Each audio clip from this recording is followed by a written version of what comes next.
السلام علیکم ورحمۃ اللہ۔ ناظرین، اے بی آفیشل میں آپ کو خوش آمدید کہتے ہیں۔ آج کا عنوان ہے ہمیں کون بچائے گا۔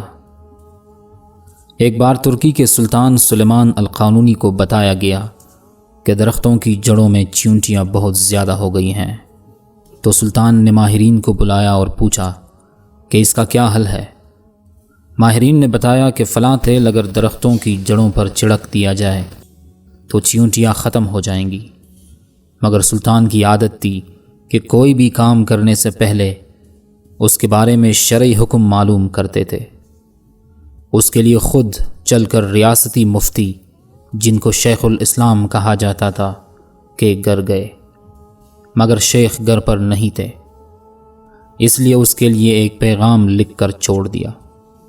وہ پیغام یہ تھا کہ اگر درختوں میں چیونٹیاں ہو جائیں تو ان کو قتل کرنے میں کوئی ضرر ہے؟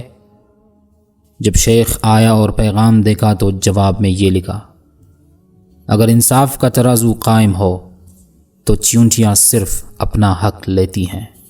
سلطان آسٹریلیا کے دارالحکومت ویانا کو فتح کرنے کی نیت سے جہادی سفر پر نکلے، مگر راستے میں انتقال ہو گیا، تو آپ کے جسد خاکی کو واپس استنبول لایا گیا۔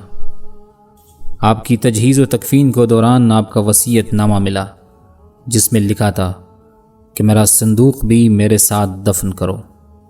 علماء حیران ہو گئے اور یہ سوچنے لگے کہ یہ ہیرے جواہرات سے بھرا ہوا ہوگا اور اتنی قیمتی چیزوں کو مٹی میں دفنایا نہیں جا سکتا، اس لیے صندوق کھولنے کا فیصلہ ہوا۔